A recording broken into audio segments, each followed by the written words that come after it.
சுற்றுலா தலம். மாவட்டம் தருமபுரி. இடம் பாப்பாரப்பட்டி, தருமபுரி. முகவரி பாப்பாரப்பட்டி, தருமபுரி. தாலுகா தருமபுரி. வரலாறு.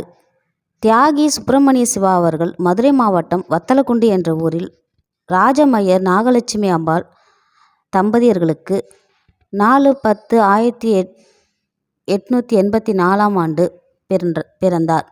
அவர் தனது 12ஆம் வயதில் நாட்டுப்பற்றும் விடுதலைக்காக தொண்டாற்ற வேண்டும் என்ற தீராத வேட்கையும் கொண்டிருந்தார். 1906ஆம் ஆண்டு திருவனந்தபுரத்தில் ஆரிய சமாஜத்தை சேர்ந்த ஸ்ரீ தாகூர் கான் விடுதலை சொற்பொழிவை கேட்டு போராட்டத்தில் தீவிரமாக ஈடுபட தொடங்கினார். 1907இல் திருவனந்தபுரத்தில் தர்ம பரிபாலன சமாஜம் என்ற அமைப்பை ஏற்படுத்தி இளைஞர் சமுதாயம் வீறு கொள்ள சுதந்திர வேட்கையை தனது சொற்பொழிவு மூலம் ஏற்படுத்தினார். இதனால் திருவனந்தபுரம் சமஸ்தானத்திலிருந்து வெளியேற்றப்பட்டார். 1908ஆம் ஆண்டு ஆங்கில அரசு சதி வழக்கினை இவர் மீது சுமத்தி 6 வருடம் கடுங்காவல் தண்டனை விதித்தது.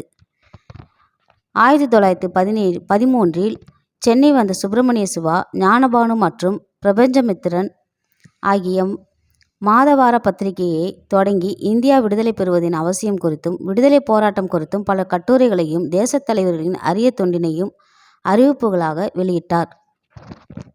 சென்னை, கல்கத்தா, தூத்துக்குடி, திருநெல்வேலி போன்ற பகுதிகளுக்கு சென்று தொழிலாளர் போராட்டங்களை நடத்தி ஆங்கில அரசுக்கு நெருக்கடியை கொடுத்தார். இதனால் ஆங்கிலேய அரசு சுப்பிரமணிய சிவாவிற்கு கொடுமையான சிறை தண்டனை விதித்து தாங்கொண்ணா சித்திரவதைக்கு உள்ளாக்கியது. இதனால் தொழுநோய் என்ற கொடிய நோயால் தாக்கப்பட்டு உடல் நைந்தார். தனது இறுதி காலத்தில் பாரத மாதா கோயில் கட்டிடவும் இந்திய மக்கள் அனைவரும் மொழி, சாதி, சமய வேறுபாட்டை களைந்து ஒன்றுபட்டு வாழவும் உழைத்தார்.